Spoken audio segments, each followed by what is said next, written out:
Well, good evening, everybody, and I want to thank you all for being here this evening. For those of you who don't know me, I'm Father Jeff Fashing, and I want to introduce Father Chad Ripperger. Father is from the Diocese of Tulsa, of course. I think all of you know his background, but I just want to welcome you and just immediately turn it over to Father. So, Father, I want to thank you for coming, and we're all excited to hear from you. Thank you very much. God bless you, Father. First, before I begin, can everybody hear me okay? Yeah. Okay. Why don't we go ahead and start with a prayer? In the name of the Father, the Son, and the Holy Ghost. Amen. Direct, O Lord, all our actions by thy holy inspirations, and carry them on by thy gracious assistance, so that every prayer and work of ours may begin from thee and by thee, be happening through Christ our Lord. Amen. Our Lady of Divine Grace, pray for us. In the name of the Father, the Son, and the Holy Ghost. Amen. This conference is actually on Catholic tradition and liturgy, and I'm going to deviate a little bit from my notes, because as I was driving over here, I started to realize there's some certain things that most people really don't understand about the history of the liturgy, which is quite important. The first is that in the entire church, all rites of the Mass can trace themselves back to an apostle except one. Now, that needs a bit of qualification. What does that mean? It means that historically, if you take a rite, so like the Maronite rite, you can actually trace it back to where it actually began. Which apostle actually began or actually wrote the initial parts of that ritual in order for the Mass. And all 12 apostles have actually did that. All 12 did. The Roman rite is a bit of a difficulty because of the fact that it's traceable back to about 300 to 200 around there after Christ, and then after that, before that, there's a bit of an obscurity. It seems to be pretty clear that it does point itself to St. Peter, but we don't have the exact lineage that the Eastern rites actually do in relationship to that. But there is one rite. So if you take where the scholars are saying this is all heading, it seems clear that it's clear that certain parts of the canon of the Roman rite of the old rite was actually written by St. Peter, and then of course it's amplified over time, and then by the time you get to 595, St. Gregory the Great codifies it, and from that point on there was very little change, usually with just addition to the calendar of saints, a few additions here and there, like the elevation of the Eucharist during the Aquitanian heresies. There was a few things that were actually added in order for that to be done. In order for the liturgy to get to its present state in 1962. After that, the theologians are pretty much consistent in holding that the new rite of Mass does not have any organic connection. It's still a valid Mass, of course, that's not the question. It has no organic connection to any of the rites that can trace themselves back to the apostles, because the actual Mass was actually devised by a concilium after the council that wasn't organically developed from the old rite. Now, some say that Pope Benedict has made the observation that these are the same rite, two different forms. Now, the difficulty is in that assertion, because a lot of the theologians have questioned that, and they've questioned it based on two principles. One is that historically it doesn't have any organic connection, so how is it that they're the same rite? The other thing is that historically a rite was always composed by three things. The first is the offertory. That is, you offer the thing to God, because every sacrifice has three components. The first is you offer the thing to God. And that is, you have to set aside the oblat or the gifts. You have to set them aside specifically for divine use. Once that happens, they cannot be used for anything whatsoever. These three components go back to how God established the sacrifices in the Old Testament. So once the offertory has been made, then it's set aside. Then the second thing is that you have to slay the victim. So if you look at the old Jewish rites, they would actually take a dove or something like that, or the lamb, and then they would take the lamb, it had to be unblemished, it was offered to God, it was then slain, and then later you had to consume the thing in order to make sure that nothing of it went to profane use. So that's the general structure of every sacrifice. And a rite is composed, according to the theologians from before the council, a rite is composed by those three elements. So you can tell that one rite is different from another rite based upon the distinctions that you will see in those particular parts of the Mass, that is, in the offertory, the canon of the Mass, which also includes the consecration, and then the reception of communion by the priest, not necessarily the people, but the priest. So, if you look at the Mass, then if you look at the three parts of the Mass, then it's the offertory of the new Mass is taken from the Talmud, which is a Jewish anti-Christian text, which most people are unaware of. It is not the same thing as the offertory that has been organically developed through the Old Rite. So just the offertory alone is considered different. The canon of the Mass, while the first Eucharistic canon is in substance the same as the old one, with a few things, with a few of the gestures removed, the fact that the second, third, and the fourth Eucharistic canons have no connection organically to this particular Roman rite. Now, it's true that these have some historic way back, but the fact that a rite actually has several different ways in which those essential components can be done is the first time in the entire history of the Church that this has ever occurred. Then you have the communion of the priest, and that is the thing in which the consuming of the victim. So the first part is the offertory. The slaying of the victim is the consecration, where you separate sacramentally the body of Christ from the blood of Christ, even though they're both the body, blood, soul, and divinity of Christ, but you separate them sacramentally. That's the slaying of the victim. Then the consummation on the side of the priest, where he receives the communion, that's to consume the victim so that it can't be desecrated. Okay, so that's the general structure of it. If you look at these things, this is one of the differences between the Old Rite and the New Rite of Mass, that the Old Rite of Mass does not have the same structure that they did in the New Rite, and the New Rite doesn't have an organic connection to the rites that went before it. So then people say, well, why is this important? It's very simple. The rite of the Mass is something that in the history of the Church was not seen as to be in the prerogative of a particular generation to determine. It was something in which Christ, and many authors think that it was the Divino-Apostolic tradition, which is basically a form of tradition with God, Christ specifically, commanded the apostles to do very specific things, and this is that the actual writing of the ritual was what the initial rituals that would eventually organically develop to the rites we have now, that Christ commanded them to write these. These were written then, and then slowly over the course of time, there were certain augmentations and certain changes that were made in order to bring certain things in, but that the initial writing of a ritual was the prerogative of only the apostles. After that, nobody else, the church, anytime anybody would want to do that type of thing, it was considered as a form of impiety, which we're going to talk about later. That all being said, it means something very important. It means that in a particular ritual, the tradition of the ritual is its pedigree in a certain sense. It tells you something about where this thing came from, and that it was at the command of Christ, and then slowly saints over the course of time would slowly, very modestly, make minor modifications to the thing over the course of time. The idea of completely writing a ritual from scratch, completely doing it from literally where you just take parts and bits and pieces from all different kinds of rituals and construct it, I think, would have been completely considered in the past, completely contrary to how people actually understood the tradition of the liturgy to be actually understood. So what do we mean by the tradition of the liturgy? Well, it just basically means that each generation is handed the ritual, and then that ritual is to be passed on to the next generation. One of the things I'm going to talk about, I'll just talk about it now.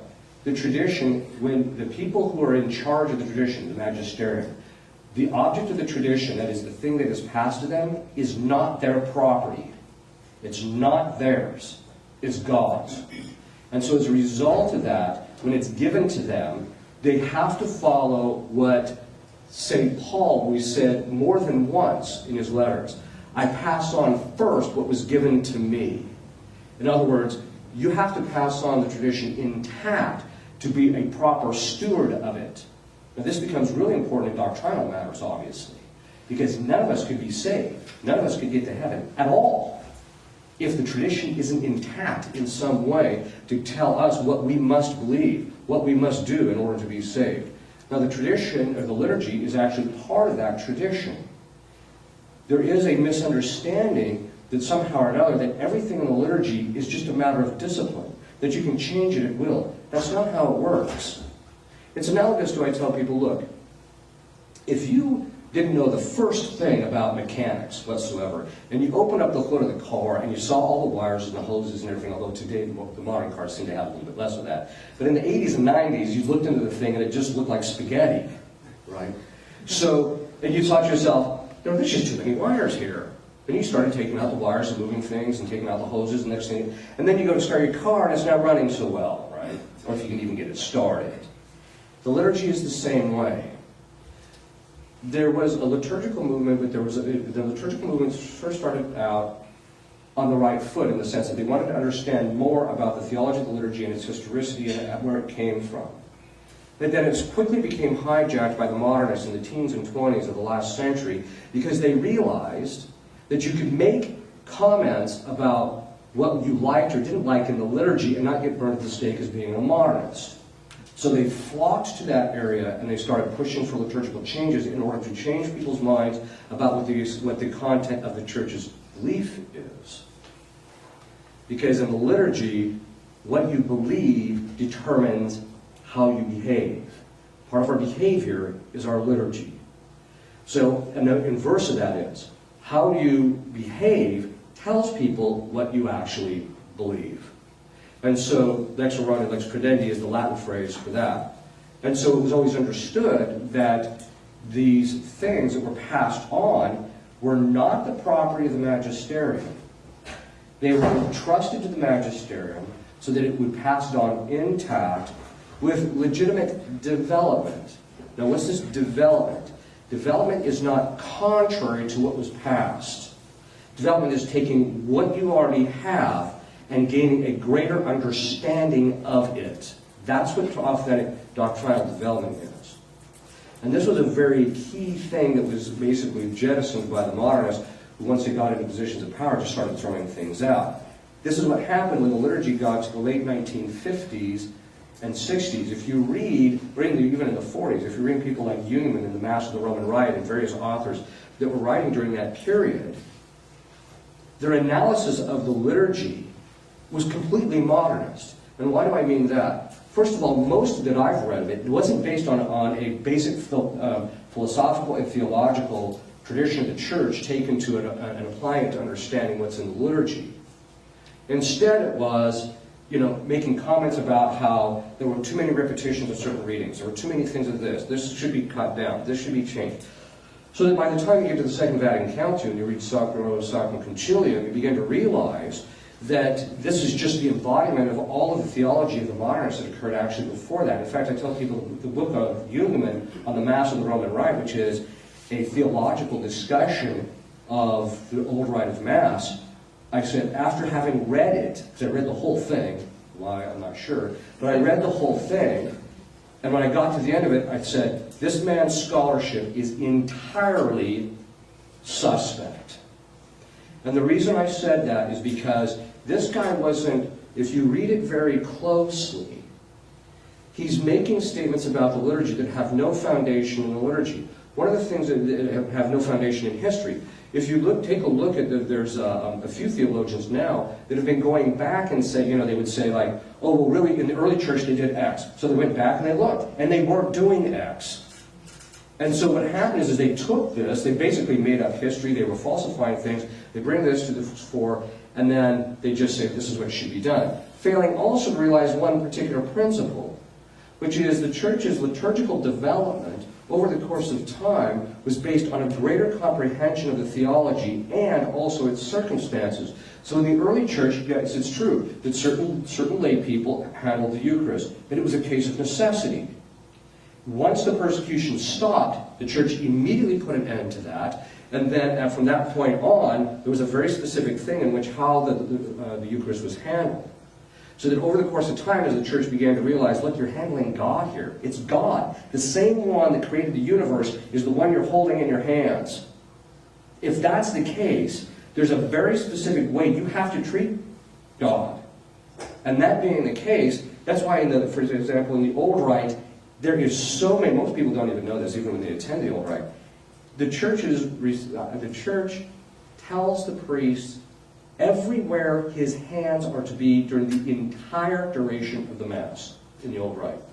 Where they're supposed to be, how they're supposed to be, how they're supposed to be held at certain points, how the liturgy is supposed to be, how the Eucharist is to be held, how the chalice is supposed to be held down every time the pall is taken off to make sure there's no desecration of the precious blood. The whole thing. So what does this really mean for us? It means if we're really going to understand, when we look into the automobile and see all the wires, we see the spaghetti, in order to understand that, we better know what each wire is for before we start making changes. This is exactly what was lacking in 1940, 50, and 60. They had only begun the historical research, and it was incomplete. And it was also something taken on in most cases, by modernists, not all.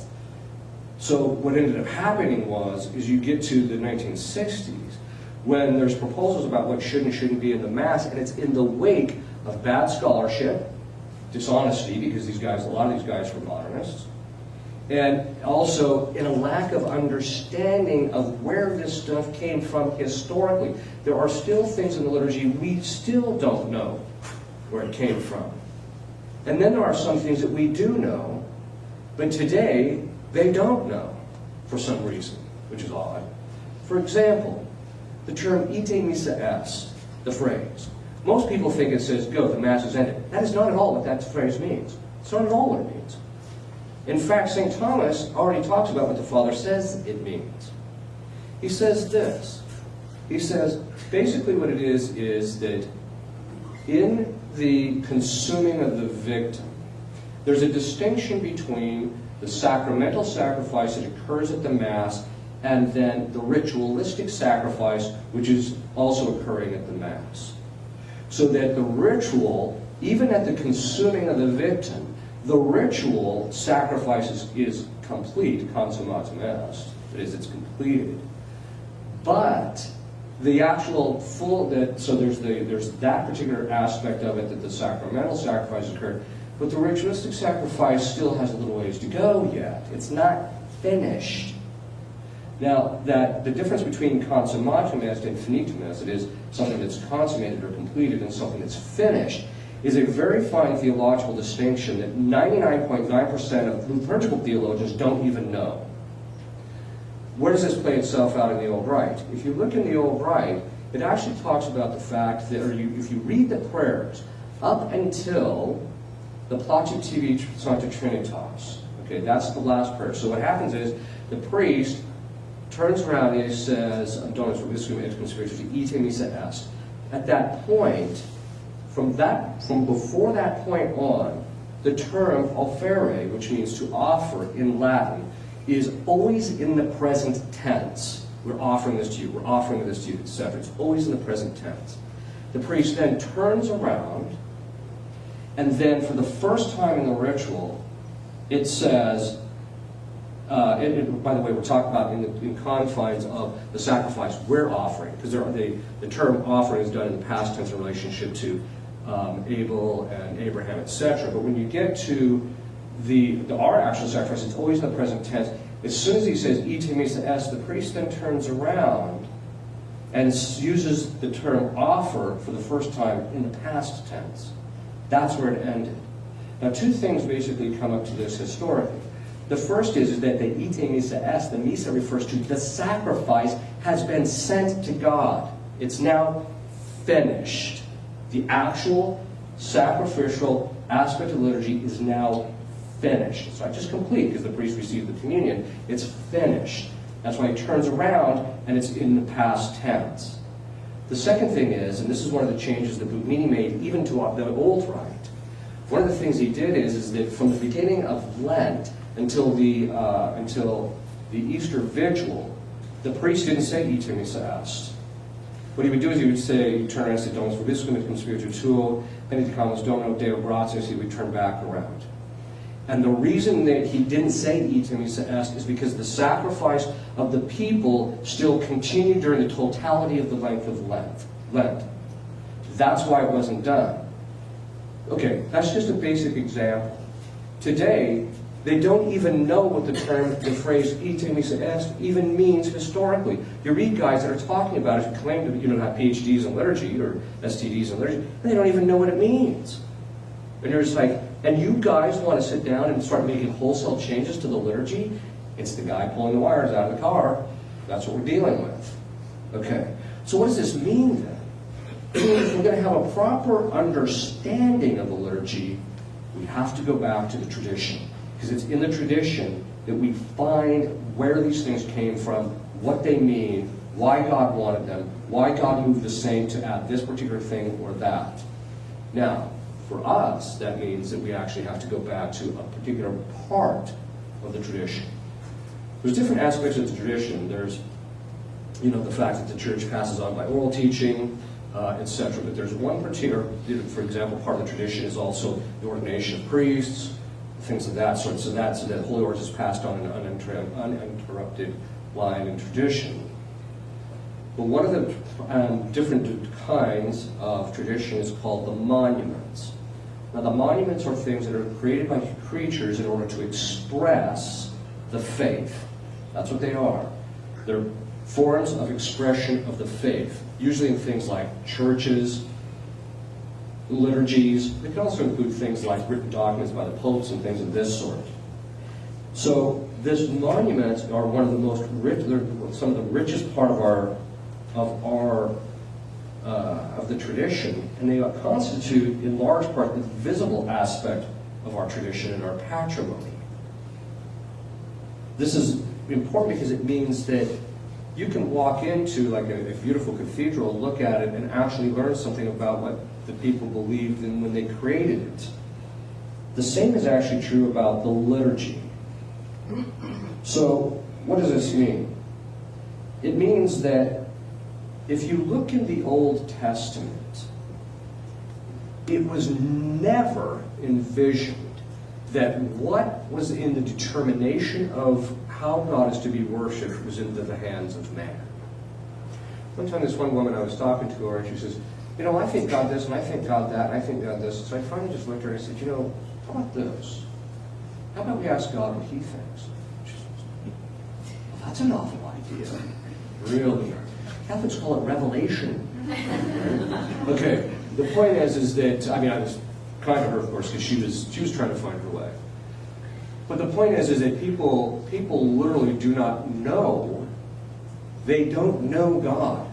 How can you know God? If you don't know God, how can you know what suits him, what he finds pleasing, what he's not pleasing? This is why he had to actually come down and tell us. If you look in the Old Testament, God gave detailed instructions to the Jews on exactly how the rituals were to take place. Exactly. Then what happens is that the ceremonial laws, when Christ comes and establishes the New Testament by doing the sacrifice on the cross, the old ceremonial laws that fathers of the church say are no longer in force. Because when Christ established the New Testament, during the Last Supper, he said, do this in commemoration of me. He determined what the highest form of worship was going to be in relationship to God. It was up to Christ. Then he tells the apostles, this is by Divino Apostolic tradition, that you are to, this is that the apostles knew they were to write the rituals to begin that process, so that it was clear that it's never in the hands of mere men to determine how God is going to be worshipped. This concept has been completely lost. People come out of Mass sometimes and say, well, I didn't get anything out of this. I think they should have done X and they should have done Y. Really? I think this should be in the liturgy. I think that should be in the liturgy. Really? You ask yourself, what makes you so knowledgeable about God first? Because if you're going to know the means to the end, because the liturgy is the means to the end. It's the means for us to get to heaven. And if that's the case, then you better know your end. You better know God. He's the guy you're trying to get to. And most people don't have a clue, right? The second thing is you better know what means are really proportionate to that end.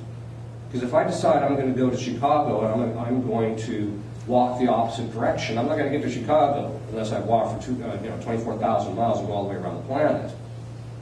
The point being is what? Is that it's the gift of knowledge. The gift of the Holy Ghost of knowledge that gives a person an understanding of created things the way God grasps them. Now, that being the case, the gifts of the Holy Spirit are operative in an individual based upon how holy they are. The holier the person is, the more operative these gifts become, because they remove the impediments to those things that could block their understanding of the created order the way God sees it. And plus, God increases them. He increases the gifts as the person becomes holier. So that this is why the church already said it was the prerogative of the saints to make the minor changes in the liturgy. Because only they knew exactly the mind of God. They understood God because they were holy. They had become close to Him. Many of them having, mystical experiences, etc. These were holy men, and they were and because of that holiness, they were very careful to only make minor modifications and not to make these wholesale changes. The monuments are sacred objects. One of the things that also bothers me about the mechanic analogy is, the mechanic analogy is, the guy goes in and just starts pulling the wires, right? Well, if you're going to do that with the liturgy, where you're just going to start dissecting it, moving things, etc., it's not your property. And you're talking about a sacred thing here. Would you go in and just start pulling apart the Eucharist? No, of course not. Well, then why are you doing it to the liturgy? Well, granted, it's a less sacred of an object, but it's still the same. This principle is the same. So there has to be you have to be very careful to recognize this as a sacred object. It requires, therefore, a very distinct way in how it's handled.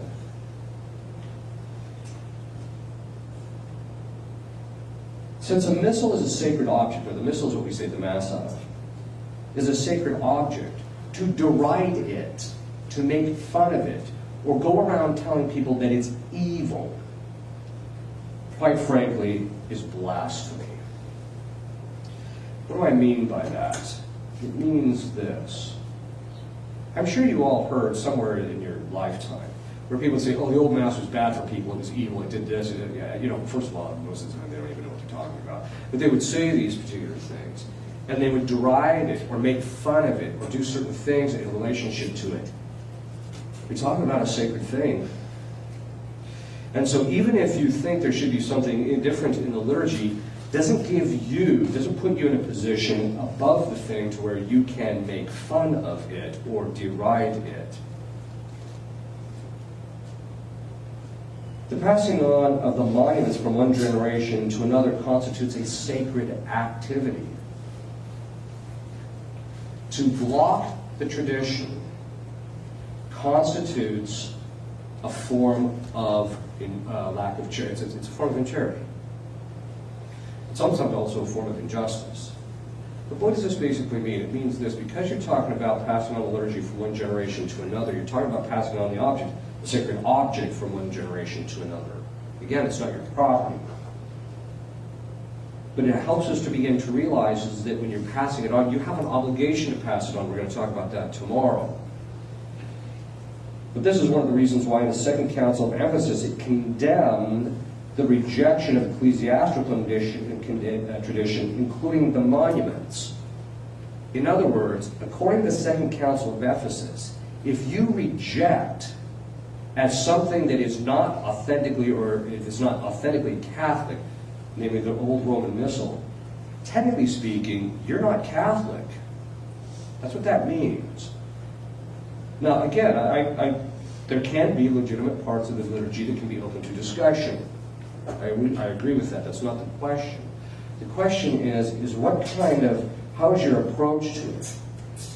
Now, we saw in the last 50 years, the last two, now we're going on the third generation, in relationship to the liturgy and all things that surround the liturgy. So we're not talking about just the Mass itself, but the churches, all the vestments, the beautiful sacred art, all these things were literally gutted I mean, you all heard the term reprobated, right? So that's what ended up happening. Destruction or modification to a monument was only tolerated in the past if a greater monument was erected or promulgated. What does that mean? It means the reason they tore down one of the first churches upon which there's the tomb of St. Peter, there's a monument to the tomb to St. Peter there. It lasted 160. Then after that, they built a church over the top of it, where there were certain things going on. Sorry, the church became around after the Edict of Milan. Then you have the church is actually built on top of that. That's deconstructed. There's a medieval church put on top of that. That's deconstructed. And then you put the one that we have there now. Usually a clear sign that the only time you would just, take a church apart is because you're putting something greater in there. That's not what happened. What they did is they just gutted all the stuff that had a real intrinsic beauty and which lifted people's minds and hearts to God, and instead they put it in place with statuary. You're looking at it, if there was any statuary, you're looking at it like, what is that? I had to go read to find out, for example, what the statue of the resurrected Christ was in the Hall of Paul VI, because the thing, literally, my nickname for it, Christ, please, no, I'm not trying to say anything against you, I call it the swamp Christ. You looked at the thing, you're like, what is that thing? Right? It doesn't even, it looks hideous, right? Part of beauty is clarity. It's an attribute of clarity, which means once you see something beautiful, it naturally draws you to contemplation of it. And it naturally makes itself known. When I come to look at a statue and spend 15 minutes trying to figure out what that thing is, what am I not doing? I'm not praying. That's what I'm not doing. I'm trying to figure this thing out. Whereas if it's a beautiful statue, or if it's a beautiful liturgy even, or if it's a beautiful church, I'll walk in and the natural disposition is to want to pray. To lift it, by its very nature, it lifts the mind and heart to God.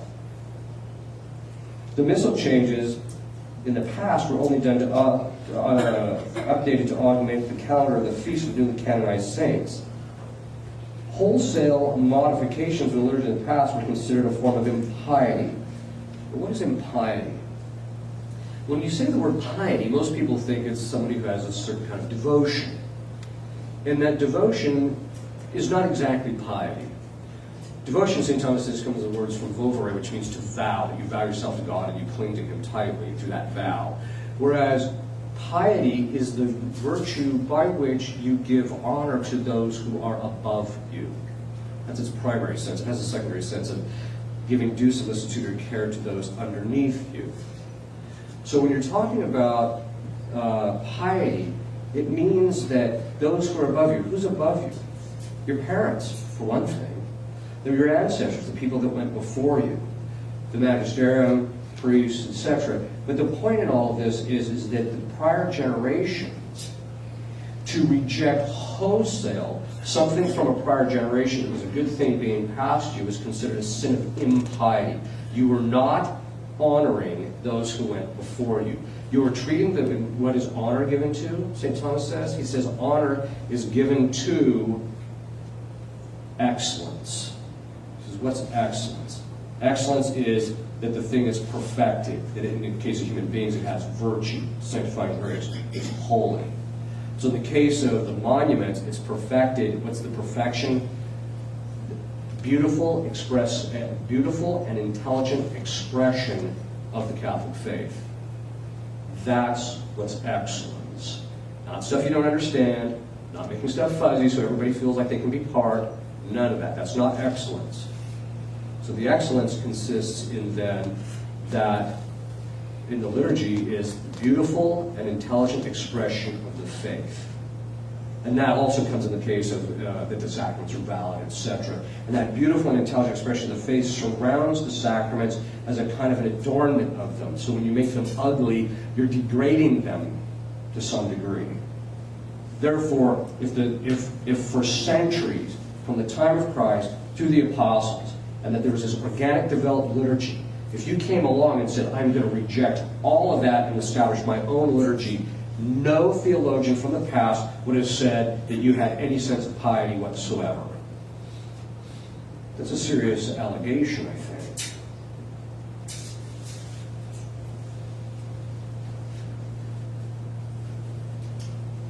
Authentic tradition passes on that which has been given to us in the same state in which we got it, or in a more perfected state.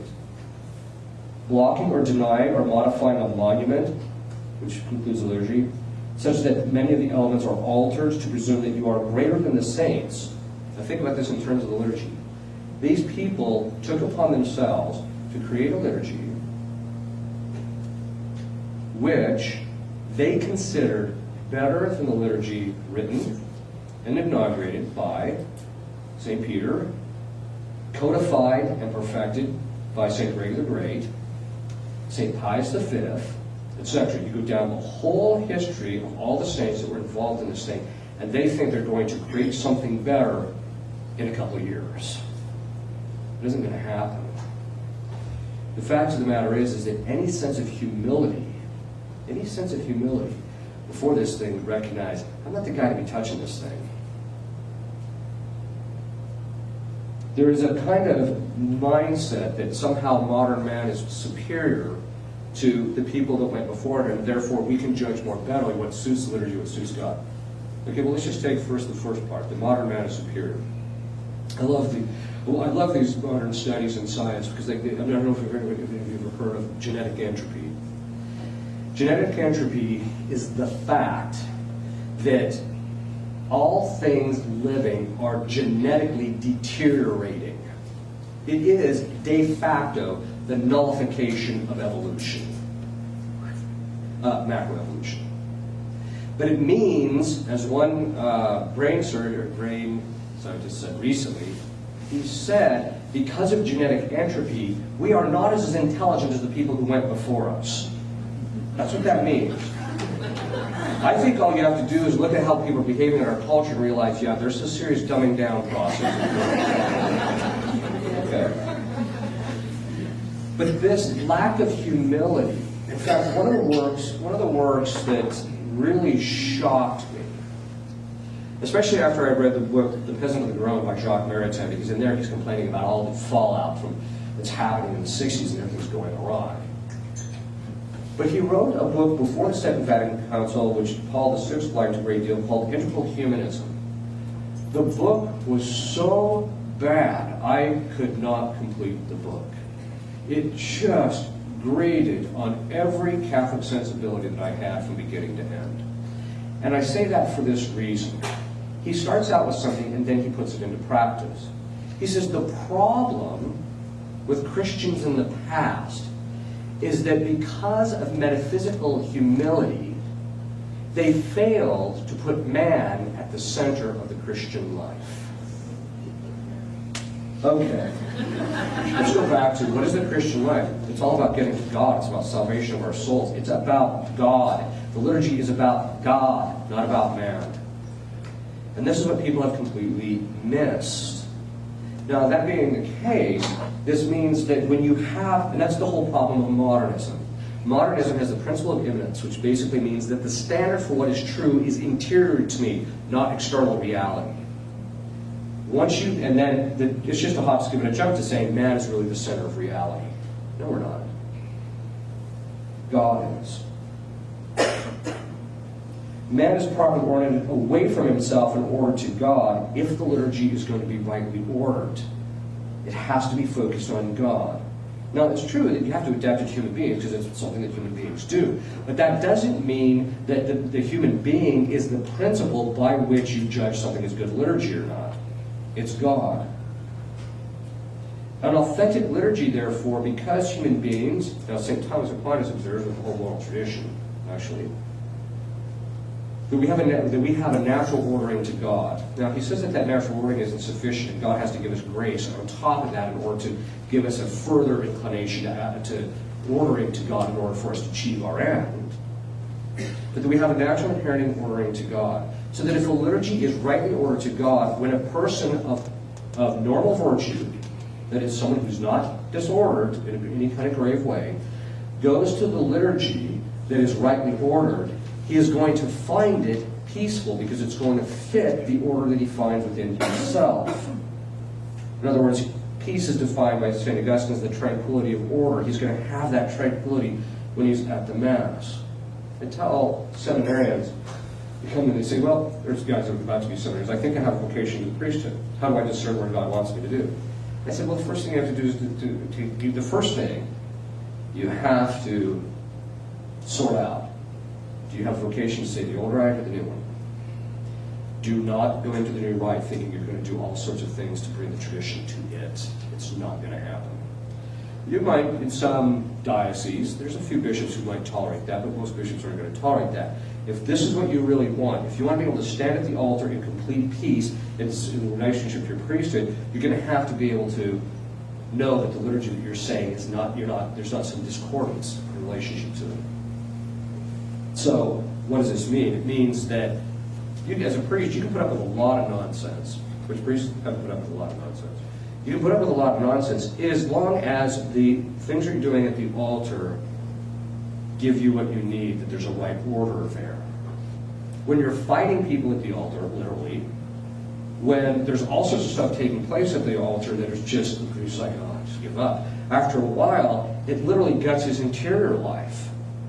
Because not only does he have a natural inclination as a human being to have rightly ordered liturgy, but he also has the grace of the priesthood which inclines him to that, so there's this double whammy he gets if that's not rightly ordered. In fact, what most priests don't, and most people don't understand, is that the detailed control of the liturgy was to protect the priest, both from himself and from other people.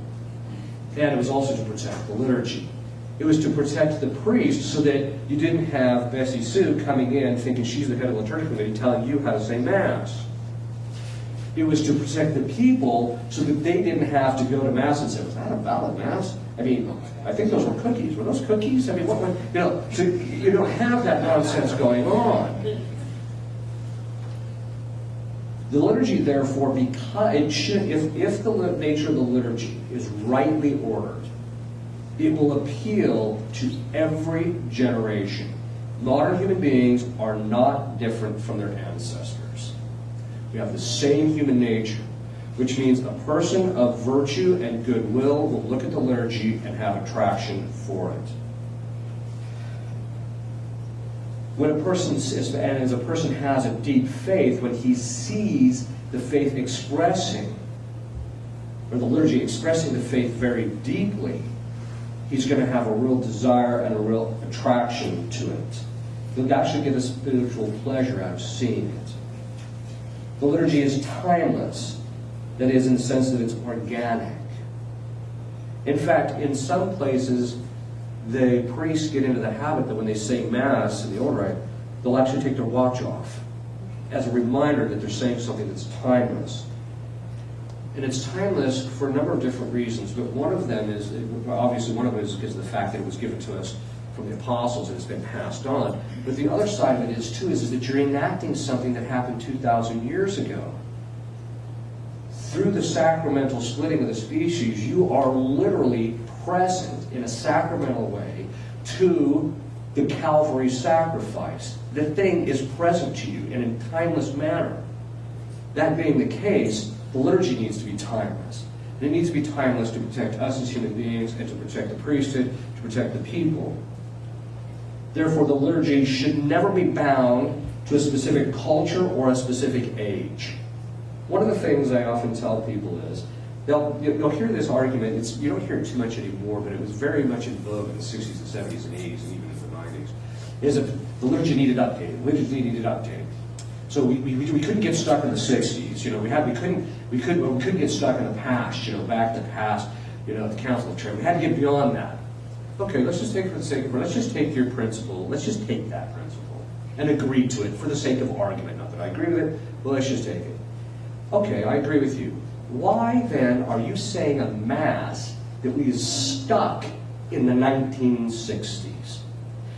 The liturgy, the forms of expression, the vestments, the art, even the way people talk, the translation, until just recently, thank you, Pope Benedict, but the translation, all was language and stuff that's stuck in the 60s. And who's the group of people that can't let loose of this thing that's stuck in the 60s? The guys who came of age in their priesthood in the 1960s. We're stuck in the 1960s. I feel like I'm in a time warp on Star Trek. Right? You're just like, okay, if that's your principle, shouldn't you be kind of moving things along a little bit by now? You know? And you're the ones keep telling it has to be updated. I'm sorry, but one of the signs that we know that this thing ain't updated is the current generation find the thing, oh. Right? Okay. And I don't want to be flippant about this. What I want is this. That as us as human beings, we start taking very seriously, and as Catholics, the Catholics, we start taking very seriously the last 40 or 50 years. What was the real motivation behind wanting a new Mass? What was the ambiance at the time of the Church? Why is it that all leading Catholic indicators indicate that the more that they impose all these things that they wanted in place in the 1960s, the more they put those things in place, the worse things are getting? Part of, I'm sure you've heard this, that they say one of the definitions of insanity, it's actually a definition, it's a description. They say one of the definitions of insanity is doing the same thing over and over and over again until we get a different outcome. That's what's going on right now. The Church is going like this. You can get the book, the Index of Leading Catholic Indicators, and see that in every single category, except for in the growth of Catholics, which is a bit of an anomaly, but it's not growing as much as it used to. In every single category, the Church is in decline. In every single category, except for that one, the Church is in decline. So if you know that they're by their fruits, I think we got a problem. And I think that the younger people, one of the reasons that the younger people are being attracted to the old Mass is because of the fact that it speaks to them. They go to the new Mass, and just like, if I'm coming here to get entertained, I'll go watch TV. It is our obligation, therefore, to pass the liturgy on down intact for the generations after us. If we do major changes to the liturgy, we consign it to irrelevance. In the 60s and 70s, they said we had to get up to date in order for the Church to be relevant to the Church, or to be relevant to the world. You know, the last time I looked, the world considers the Catholic Church irrelevant now. It's irrelevant. They're just pushing ahead. They're at this stage, their basic attitude is it's a mob-up operation. We're just going to persecute them and get rid of them. Because the point in fact, when the Church doesn't stand for the things that Christ has given to them, the world is not going to respond in a proper way. Now, there's another thing that's kind of a work here too. They used to say in the past that how the world goes, or how the Church goes, thereby goes the world as well. There goes the world as well. So that you can, and this is based upon the principle that all grace comes into the world by means of the Catholic Church. So that even if a Protestant or a non-Catholic receives any kind of sanctifying or actual grace, it all comes mediation of the Catholic Church. That is a constitution of the Church teaching. What that means, therefore, is that if you look at the world and you see it's a mess, it's because there's not as much sanctifying actual grace in the world, giving light people's minds and strengthening their wills to do the right thing. If you want to know how bad things are in the Church, just look at the world. That's all you have to do. If you look at the world and you're like, ooh, boy, this is ugly, that tells you what's going on in the Church. We cannot presume that our generation is somehow different. If anything tells us about the moral decline of our people in the Church and out of the Church is that modern man has all of the problems of all the effects of original natural sin. That's what it tells us. We must leave the liturgy intact so that we don't put the generation's problems and defects that create the liturgy into the liturgy itself. So, in other words, we got to get out of the 60s. We're still stuck there. The ancient rituals manifest the faith, the Catholic moral code, and its practice. And therefore, because they express the Catholic faith, they are a principle of judgment about what constitutes what Catholics believe. All subsequent liturgies are therefore subject to that judgment. What does that mean? It means this. You do not judge the old rite in light of the new rite of Mass. You judge the new rite of Mass in light of the old rite of Mass. That's what that means. It means that the tradition is the principle of judgment of all things that come after it. That's the whole point of St. Benedict's hermeneutic of continuity. And I think, having my PhD in philosophy, that word hermeneutic just about always gives me a bit of nausea. But there is a certain sense in which it's true. What he's saying is that the hermeneutic is basically the perspective or the principles of judgment you use to interpret a thing, right? So basically what this means is that in the context of the liturgy, you don't sit there and say, well, the old Mass was bad because the priest had his back facing the people. Because they're judging it in light of what? The priest facing the people. That's not the principle. Or they'll sit there and they'll say things like, well, it's in Latin, so the people didn't understand, because they're thinking in terms of, that because it should be in the vernacular so people understand. And actually, you know what I love when people say that, oh, you really understand the liturgy? Yeah, what's this mean? What's that mean? You just start asking basic questions. When you go to Mass in English, you should be able to understand what this means, right? And they don't. They don't understand any of it. In fact, you actually ask them, what are you receiving in the Eucharist? And now, a very large percentage of Catholics don't even know that it's Christ. So, each rite of Mass still remains a principle of judgment of what we are supposed to believe regarding the newer rituals, even if they were to die out. The rituals are an expression of faith, and we learn the faith from them. Now, the last thing I just want to kind of talk about, and then we can kind of open it up to questions, is when can you modify a monument of the church or part of the tradition? Well, there's some principles that go into it. First, we must modify the monument with great care so that the impression is not given that the faith has changed. When you practice Mass facing God, that is east, rather than facing the people, it's in Latin, and the reason it's in Latin is because Latin is a sacred language, and the reason it's a sacred language is because it was fixed to the instrument of our salvation, the cross. It's done in a manner that is passed on from the time of the apostles on to us, etc.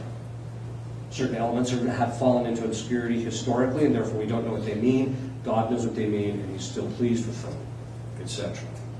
So that if you go from that to all of a sudden, now you have a liturgy that is very different from that. What is going to happen in the minds of the people? Lex orandi, lex credendi. You change the law of how you pray. You're going to change what people believe, and that's what's happened. If we went from a time in which the priest was the only one who could handle the Eucharist because his hands are consecrated, and only consecrated hands should hold something consecrated, from that to anybody can come up and give out communion. If we've gone from one thing to another, there's no way that you're going to tell me that people aren't going to start thinking a little bit less of the Blessed Sacrament. The word profane literally is that it's kind of public, or that it's kind of out there, right? That everybody can have access to it, and that it's used in a way doesn't show reverence, etc. And so people are just going to start looking at it like it's not Christ anymore. Whereas if the church is very careful and certain things are done, they realize, okay, the church is really serious about this thing. I'm sure you've heard the Protestant once said that he didn't believe that the Catholics really believed that was the Eucharist, and one of the Catholics said, well, why not? He said, because if you really believed that was God, you'd be in the church day in and day out, you'd be there all the time. And we don't do that. In fact, people are receiving communion in ways, in shorts and tank tops and stuff like that, and they're not even realizing what they're doing. Churches in the past were only reverently dismantled if their life had come to an end or if a greater monument was going to be erected. Altars must be revered as something consecrated. And they were only deconsecrated or dismantled in order to avoid sacrilege or, again, to put in a greater altar.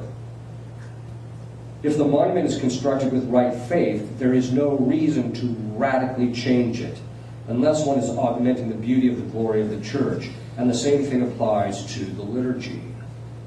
If it expresses the Catholic faith, if it does it in a manner that's accessible to your average human being, which I think is true, there's no reason to gut it. You do not trash it, don't gut it.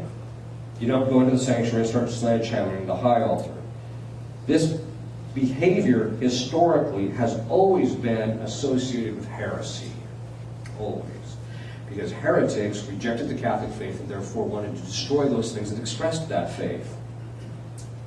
To destroy a monument without sufficient reason or in order to get something greater is unjust to God, because we are detracting from that which manifests His glory.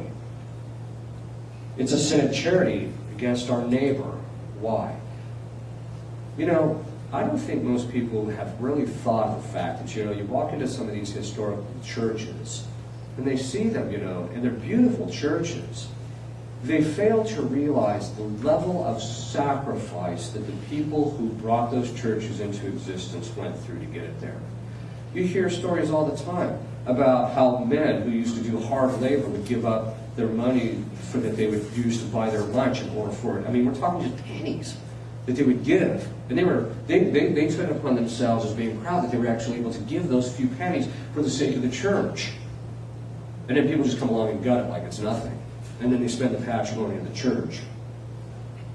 It's a sin against charity to our neighbor. Why? Because these things are designed to help people save their souls. The reason you have a beautiful church, the reason you have a beautiful liturgy, the reason you have all this stuff is so that, and the reason you pass on the monuments intact is so that people have the greatest knowledge and the greatest motivation in order to save their souls. When you get rid of that, how is that charitable?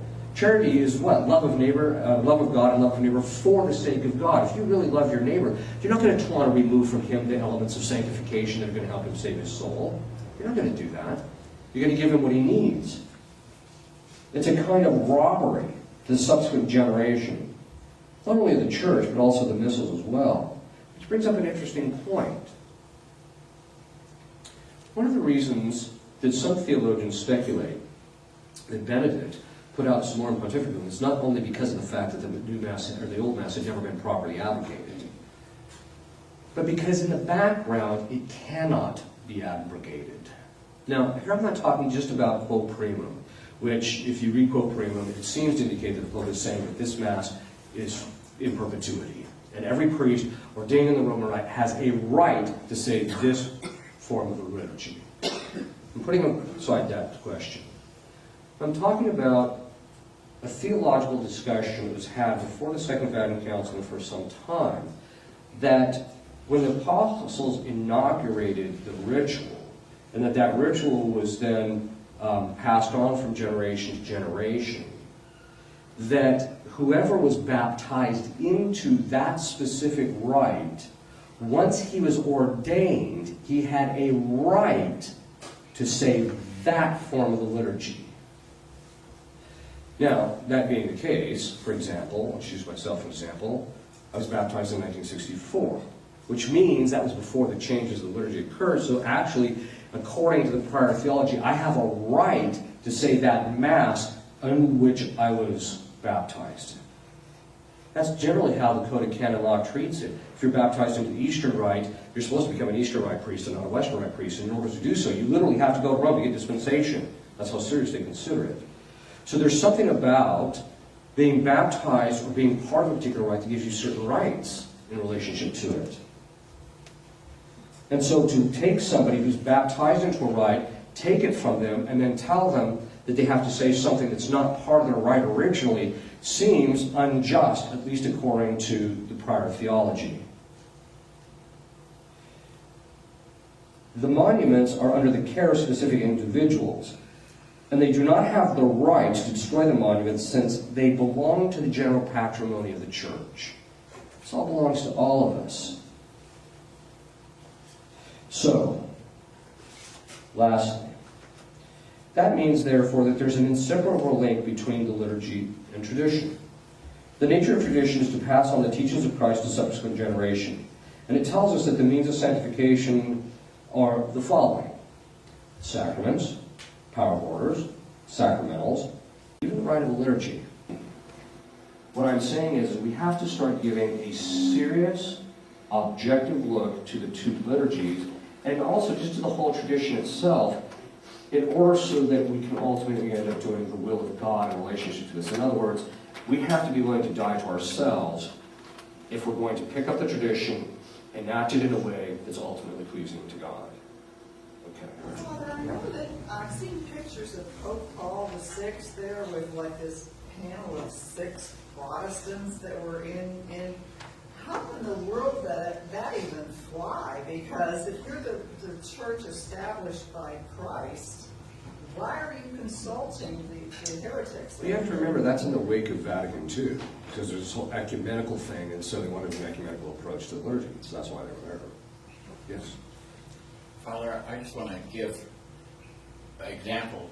Right after the end of the Vatican Council, 3 bishops, I'll quote, I fought with Cardinal Kroll of Philadelphia because I was studying theology and he thought it was worthless. Canon law is the only thing that bishops need and the church needs. So I would fight.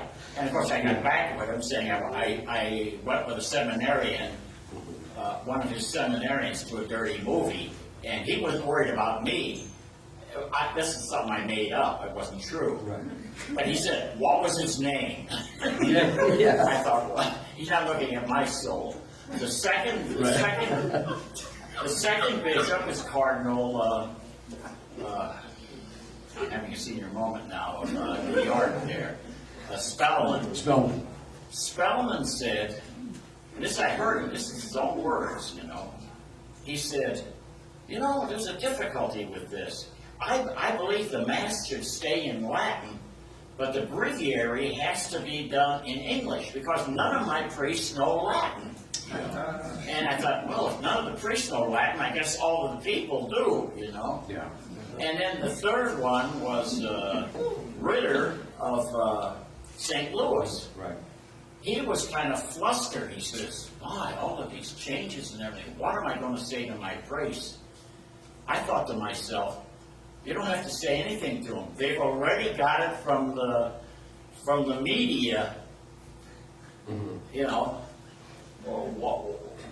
what had to be done, because the media were there all the time, Right. Yeah. And so this is what it is. What I'm saying is the disintegration took place because the priests did not know Latin, and the way it was taught was not church Latin. You have it just the way you have it today. You start out with Cicero or what's the Caesar's Gallic Wars, and God forbid they give you Horace and all that. I mean. Yeah, and the lack of knowledge of the Latin is itself being cut off from the tradition, because a vast majority of the tradition is in Latin. This is the biggest problem with a lot of the seminarians coming out who don't know any Latin. They're essentially cut off from it, because there's whole works out there.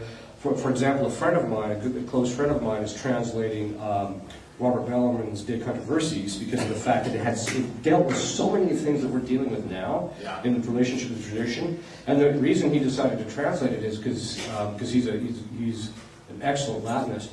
He just realized all these guys just don't know what's going on because they don't have access to it.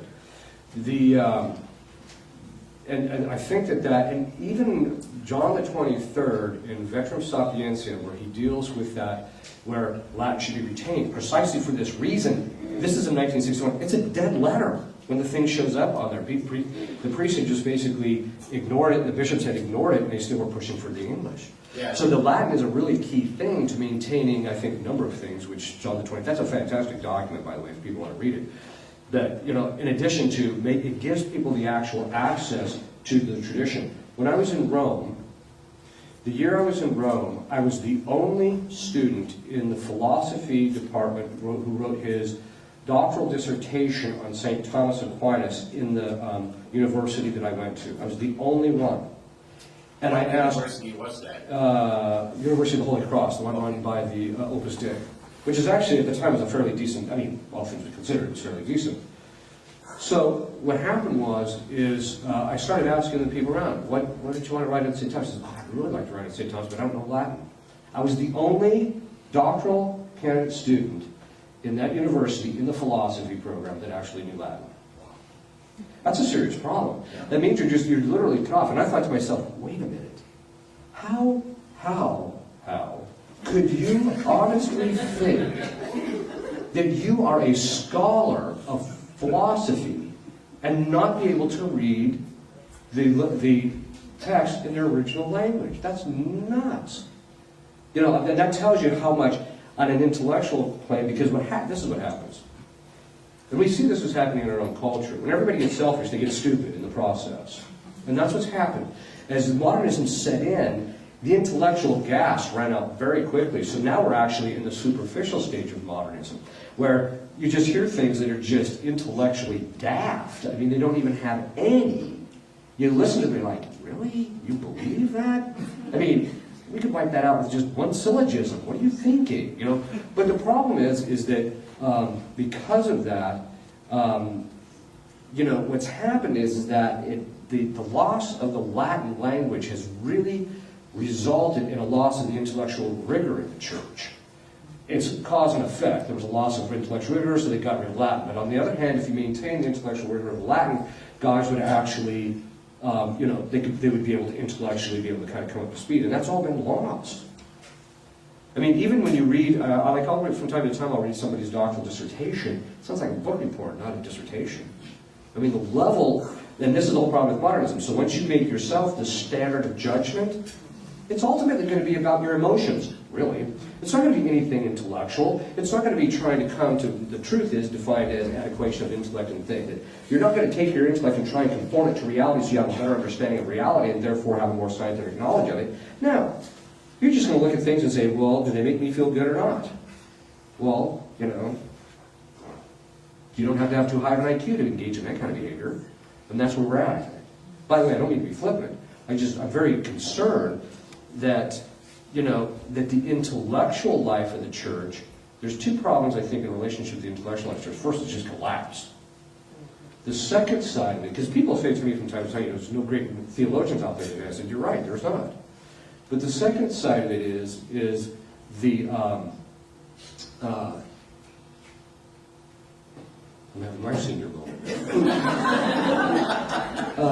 There's a collapse in the intellectual life, but there's also just a general lack of even wanting to pursue the intellectual life in the church. It's just gone. Any other questions? Yes. Or someone back up there. I have a question for you. Communion in the hand, it's very, very bothersome. Is there a possibility that it's retractable by the Holy See? What's that? Communion in the hand. Oh, yeah. Can you repeat the question for the Yeah. guys that are half deaf? Is communion in the hand retractable by the Holy See? And the answer is yes. Yes. They could do it if they want to. So, yeah. Yes. Okay, well, we were all taught that the Pope cannot err in matters of faith and morals. This is certainly a matter of faith. He's head of the magisterium, so how did all of that happen? If Come to my lecture tomorrow and I'll answer that question. Which one? You have to Which one in particular? Because we have an obligation for this third one, but we can make it to the first one and the have one the called second. magisterial authority. which one's that? That's the third one, isn't it? Yes, the third one. I can't make it to that one. What you can do is, okay, if you want the essential contents and then some, which I have books I brought, well, hopefully we'll get them sent out tomorrow if people want to get them, but one of them is called Magisterial Authority.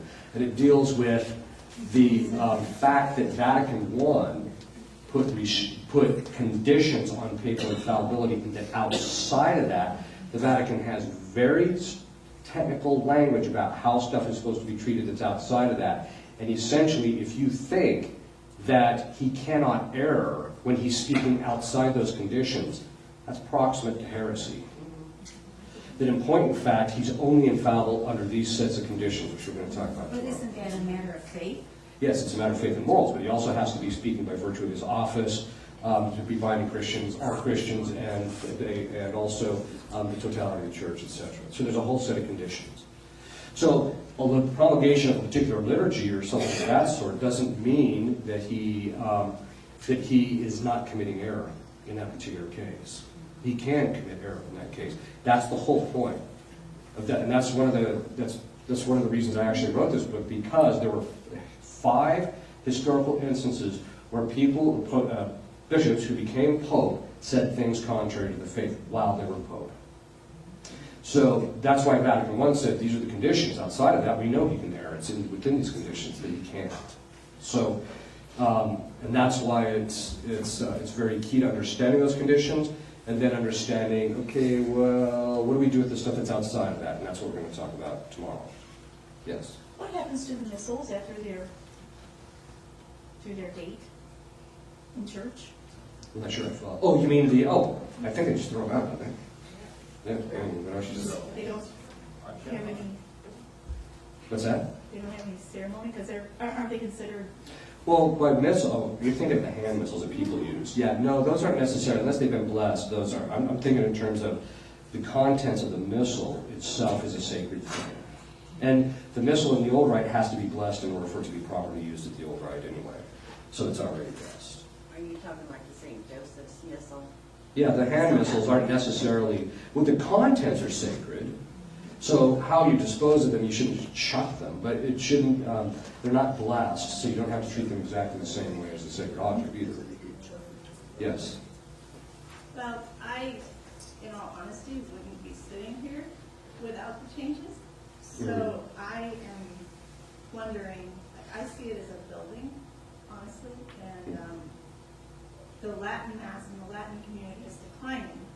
Is there any way that it's possible that it can build back up so that there's equality in the... Technically speaking, the Latin Mass community is not declining. The number of people attending the Latin Mass has risen in the last 20 years by like 1,000-fold. And now that I have a deeper faith, Yeah. I get things out of the Latin Mass. Right. But 5 years ago, I wouldn't have stepped foot. So through Yes. the newer rites, I was reached. Yeah, that sometimes happens. I mean, sometimes people will go to the new Mass and that's kind of their entry, and that there's certain things. But one of the things, I think that you kind of said it yourself. Once you understood the faith better, there's kind of a way where you can get more out of the traditional Latin Mass. So the point being is that that's actually one of the signs that people don't like the old Mass. What it's very often a sign of is their lack of knowledge of the faith. And I think to me, that's the core problem, is the lack of knowledge of faith in the church right now. It's not, for me, it's not necessarily the liturgy. Well, it's a chicken or the egg question. By the way, we know the answer to that. My mother was raised Catholic, and Right. actually by pre-Vatican standards, she was rejected by the church, by her choices. And so Right. I was not raised Catholic, and then now have re-entered. Right. Yeah, I think that the answer to that is, by the way, the chicken came first. It's a philosophical question, and we won't get into that. But in relationship to the liturgy, does form people in their faith. So it's a backwards and forwards thing. It does form people in their faith. It tells us, how we're supposed, as I mentioned in the conference, how we're supposed to actually understand certain things. And at the same time, if you don't have a good faith, you're not going to really understand the liturgy properly. So, I don't think it's just one or the other. A lot of people think that I tend to think that the real problem is just the liturgy, and if we just got the liturgy straightened out, things would be hunky-dory. I don't think that's the case at all. You have to accept the fact that people were attending the traditional Latin Mass in the 1950s, and the next thing you know, we've got this problem now.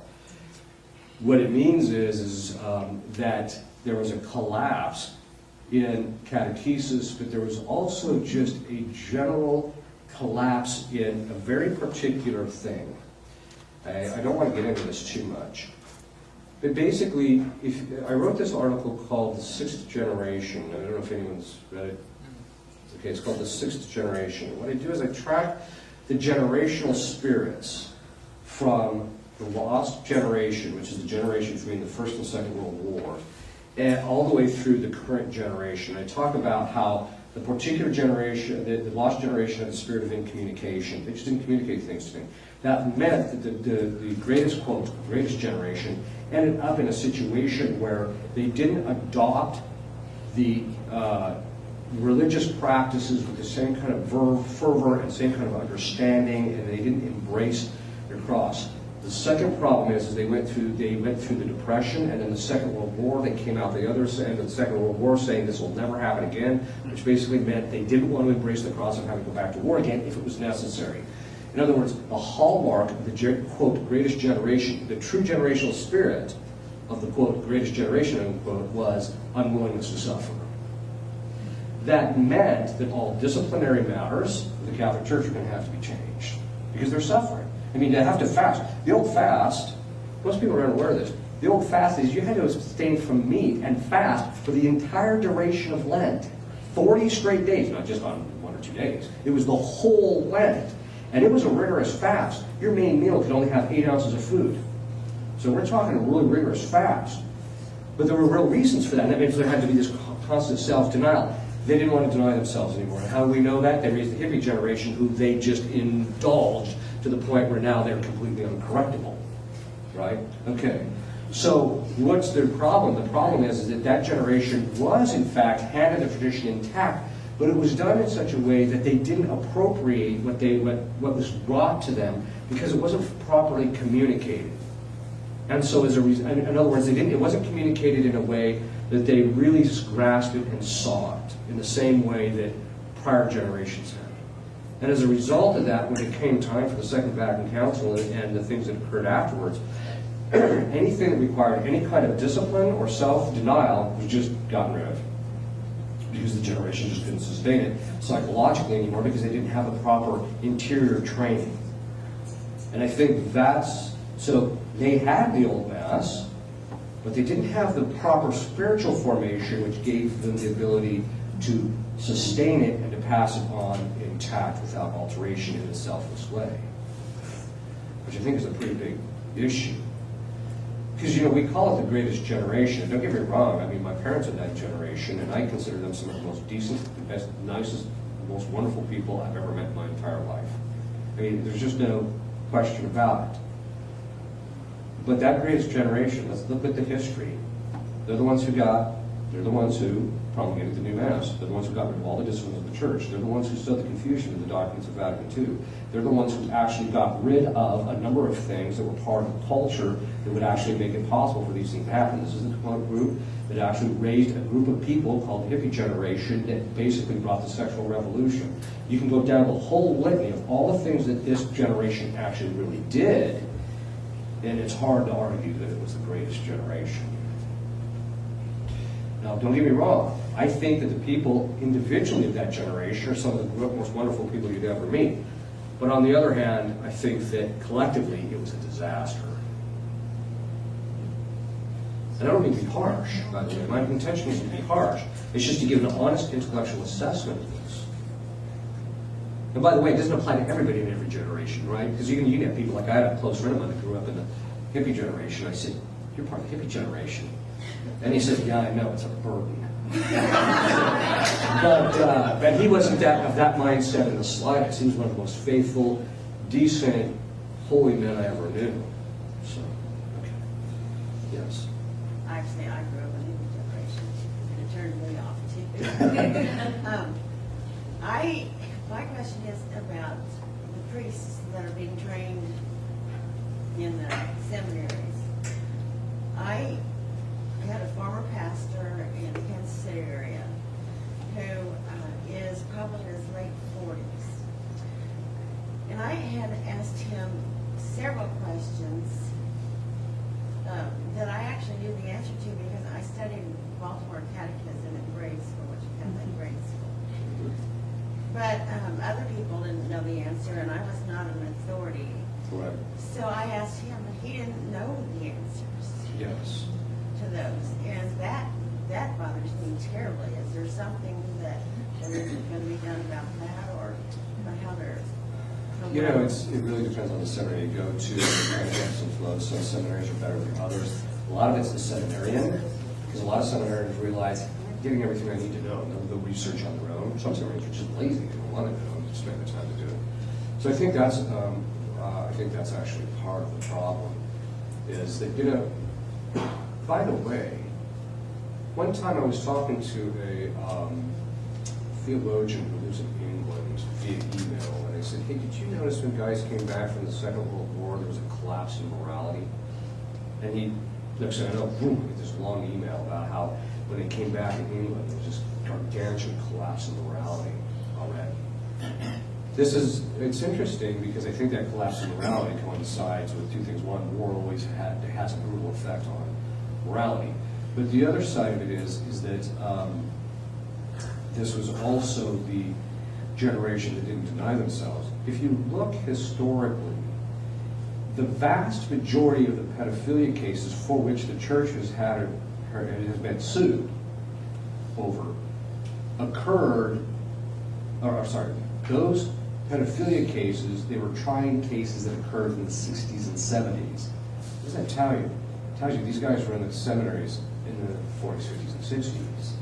That's where the problem was. There was a collapse morally in the church. In fact, how do we know this? There's a document called Institutio Religiosum, was put out by the Congregation for Religious in 1961. And it said at the time, this is 1961, it was sent to all the heads of religious communities. It was a private document. It didn't come out until later.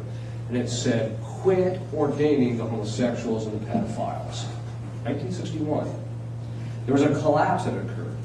This coincided with the intellectual collapse. Because if you look at the history of modernism, the first thing that modernism did is it destroyed biblical exegesis and biblical interpretation, just destroyed it.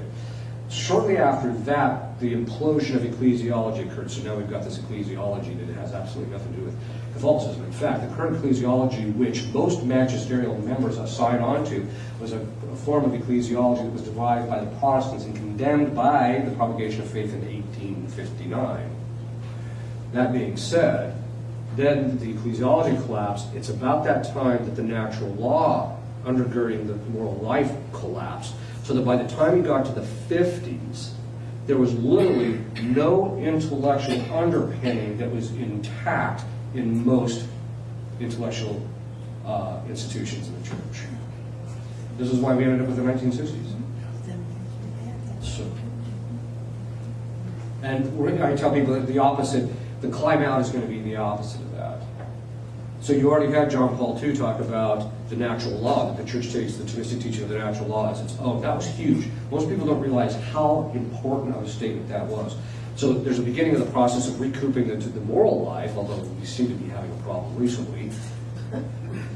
But then the next thing that's going to have to get straightened out is the ecclesiology, and then after that, the scriptural studies will get straightened out. But the doctrinal collapse, when I say ecclesiology, there was doctrinal collapse during the time of when the modernists went underground, during the underground phase. That's when the doctrinal collapse occurred. That's also when the natural law theology was starting to collapse, but by the time you got to the 30s, it was gone. So that you started seeing in the 50s certain things being allowed in moral manuals that had always been condemned by the saints in the past. Yes. Are there any particular authors or books that you could recommend to us related to the liturgy? The best one, I mean, it's long and it's involved. Well, there's several. There's the Mass. It's just called Holy Sacrifice of the Mass. There's two books called The Holy Sacrifice of the Mass. One's put out by Tan, and I can't remember who puts out the other one. Those are really good. Another one, if you really want to know a lot, and you want to understand the principles behind the liturgy and a lot of its history, it's just called The Holy Sacrifice of the Mass by Gihr, G-I-H-R. It's one of the best. It's not complete or perfect, but it is sound, and it's very good. Yes? Are there any early historical books that might mention, the apostles talking? I'm not familiar with anything like that, but even one or two generations after that, as they developed the Mass. It started off with just a Eucharist service, to my understanding, and then they started, with some of the things that were written down, and that became a part of the getting together. Yeah, there's several books that actually talk about that. I mentioned this, The Mass of the Roman Rite by, mentioned it earlier, Jungmann. He deals with some of that, but you have to be really guarded against the history you're getting there. So his talks quite a bit about that, so they can point to those references. The liturgy actually, because the apostles had written basically the canon of the Mass, they wrote the offertory canon of Mass, and then later it got developed a little bit more. The liturgy, there's a misunderstanding that somehow or another that the liturgy was just, basically they show up, they consecrate, eat, and leave. It was actually a bit more developed than that by the time the apostles left. So by the time of the death of the last apostles, the liturgies are already fairly developed. So that the development that you see after that for the next 400 or 500 years, which later is not as extensive as most people realize. I mean, it's not as extensive as most people think, I should say. So, and this thing of, oh, at the beginning they just did this, they just did that, that's based on historical ignorance. And that was propagated by a lot of people who wanted to change the liturgy, to simplify it. Let's go back to the way it was. Well, first of all, Pius XII said that's called archaicism, and he condemned it. The second part of it is that the church developed things based on its understanding, and so we don't want to necessarily go back to the prior practices. The development actually gave us better practices. But a lot of it also had to do is that the liturgy was a bit more intact than most people want to actually admit. Fairly early in the beginning. The other thing, here's a great book. It's called How the First Mass Was Said. It's put out by TAN. That's a good book. It's fallen on complete deaf ears among the intellectual community, but it's a really good book. Because in there he talks about how the way Christ said the first Mass and how the apostles formed the Mass after that was heavily based upon all the Jewish ritualistic structure that was in place already. So that in point in fact, there's quite a bit of liturgical continuity, so to speak. Thank you. Yes. Like we talked about St. Pius, Pope St. Pius X. What is your opinion on the St. Pius X Society? I always like that because what's your opinion on that? My personal opinion is that I'm not going to speak to the lay people because they're a real mixed bag. As to the priests, my experience is that they're really good men wanting to do the right thing. That's my experience with the vast majority of them. As to their status, of course, the church has made itself very clear. The excommunication of the bishops, because the excommunication didn't apply to the whole SSPX, it just applied to the 4 bishops, and then only those who formally adhered to the schismatic act of the consecration were also subject to that excommunication. And if they didn't, then they weren't excommunicated even during that time. The church then lifted the excommunication, so technically speaking, they are Catholic people. They're in the Catholic Church, there's no question about that. The Vatican has, however, said repeatedly that the priests exercise their public ministry, which is technical language for saying that they even said this later, that the suspensio ad divinis, which is basically a priest being forbidden to exercise his priesthood, that they put in place over Lefebvre's group in the 1970s, is still in force. So that technically speaking, they cannot engage in any kind of public ministry, like saying Mass publicly, or even actually technically they can't say Mass at all. And so that's juridically and canonically where the church has made itself very clear. It's just that everybody's arguing and nobody's paying attention to because they have to. And let me make this observation. I actually said this once from the pulpit. Of course, my parishioners, by the time it was done, I think they felt so beat up by the time I left that parish that they thought, man, we're going to get another priest like that. But I basically made the observation that traditionalists are some of the worst modernists on the planet, because everything is conformed to themselves. So if the Vatican comes out and says the priests don't exercise any public ministry, it's over. They're the ones who have the right to make that. They're the ones who have the jurisdiction to make that determination. It's over. But somebody goes, I don't like this, and the church is blah blah blah. Look, one of the things that has me very concerned is this. The church in the past said that when it came to the liturgy, or to the sacraments specifically, the priest is required to follow what's called the tutorist position. Now, there's 2 moral systems that have been condemned. The first is laxism, which means that, any reason whatsoever justifies my doing whatever I want to do. And then there's the tutorist position, which says you must always follow the strictest interpretation of the law. They condemn that as a moral system as well. So the church says you can hold anything in the middle. Okay. But not when it comes to the sacraments. The tutorist position of the sacraments means you must be as absolutely morally certain that the validity and the laicity of those sacraments are occurring every time you do it. Okay. So what does this mean? Speculation about whether a particular priest or group of priests has supplied jurisdiction is contrary to the tradition. The tradition is clear. You must follow the tutor's position. Speculating about a thing immediately removes it from that ambient. So you have to be careful about that. So what does this really mean? It reminds me of the prophecy of St. Francis. If you ever get a chance, get on the internet and just type in the prophecy of St. Francis. And one of the things he says in there, he says there's going to come a time when there's going to be a multiplication of opinions. And this is where we're at today. You know, the Vatican comes out and says X, and then 15 other people who have no jurisdiction are saying all sorts of different things in relationship to it. This is a problem. I once said to people, I said, you know, not Vatican II itself, but the actual aftermath of Vatican II has rendered the lay people ungovernable. We're in a stage now where you can't tell them anything, you can't govern them, you can't get them to do what they're supposed to do, even before it's because they're all their own popes now. And that's what modernism does. It makes you the arbiter about what you believe in matters of religion. And that's where we're at, even in the Catholic Church. Modernism it's infiltrated virtually every aspect of the Catholic Church. So what does this mean? It means that we have to start getting out of that. Who cares what I feel like? Who cares what I think? That's not the issue. What does the church say? That's the real issue. Yes? I'm sorry, like, No, that's okay. like continuing with that, like, besides the sacramental aspect, like, what would you say about their doctrine, about their keeping of the tradition? The only area of doctrine that I have been nervous about is their discussion of the nature of how jurisdiction functions.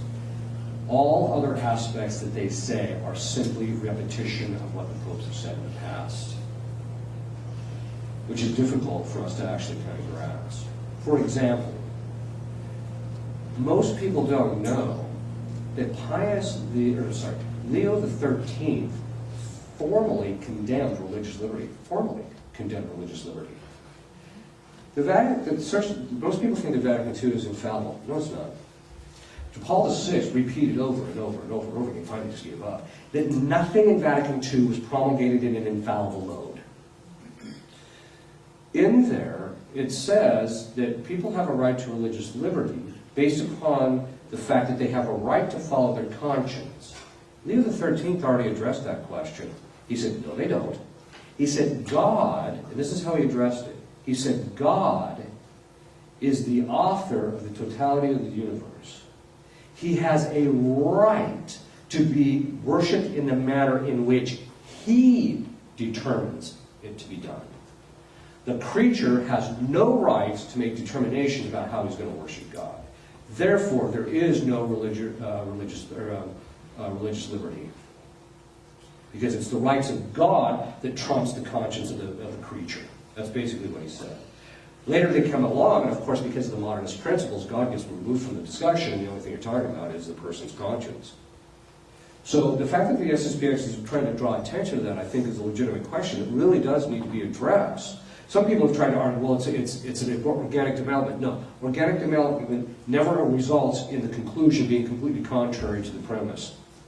In other words, the churches condemn the proposition of religious liberty. You can't go around and say, therefore, you can have religious liberty. That's your syllogism ain't working out here. So those are like one of the areas that I think that they are right. Whether they're doing it in the best way or not, I think it depends on the particular priest or bishop or what have you. But I think that the doctrinal things that they've been talking about, I think, let me just put it this way. The doctrinal stuff that they've said, I cannot find anything in the tradition of the church to which they're contradicting. Other than the stuff about jurisdiction, that's the stuff I do. But I'm not that worried about that. I think if they can just get canonically regularized, then where they get the actual ordinary jurisdiction, I think that those things will just get cleaned up pretty quick. And then one last question, yes. Did modernist movement start 500 years ago? No, it just has a lot of similarities to Luther. The similarities that it actually have is that Luther transposed the authority about making determinations of what is matters of religion to the interior conscience of the interior individual. So that the Holy Spirit and God enlightens you interiorly, and so you look interiorly for the determination of what you believe. And that was to get it out of the hands of an authority and a magisterium. That he did that, but there wasn't the philosophical development that was necessary at the time. It's not until you go through Descartes, Hume, and a few other people, and especially through Kant primarily, that after Kant, that's when the philosophical underpinnings of the epistemology that's necessary to uphold that there's an objective reality that you can know, and because revelation is introduced into objective reality, and so if we're going to know it, we have to be able to know reality. Once that's removed from it, in the minds of the intellectuals, okay, you can't know reality, because it's a very detailed thing. I deal with it in my book called Topics on Tradition. But basically, what happens is you don't know reality, so that de facto means that if I'm going to have any relationship with God, I have to find it interiorly to me, and that means that God will speak to me, my own voice, or whatever is inside. That philosophical foundation is what really started the modernism. So that's why the modernism doesn't really begin until like 1820s or so, maybe a little earlier, in relationship to the Catholic intelligentsia. That's when it really begins, because you had to have Kant on the scene creating the difficulty, epistemologically. So they don't really have, but what ended up happening is they ended up adopting and taking on a lot of similarities to the Protestant Revolution, primarily because of the fact that the principle of the interior life, your own interior, yourself being the principle of judgment, they have that same principle, but they develop differently. Yes. On the ecumenism, what is, I guess I don't understand the whole point of it, other than to hopefully bring those people into the Catholic Church. Right. But as far as I can see it, it just seems like the church is accepting their faiths, their religions as okay. And I don't see that. I don't see how they can possibly even call themselves Christians when they are not practicing what Christ himself told us. This is true. I agree. The question of ecumenism really boils down to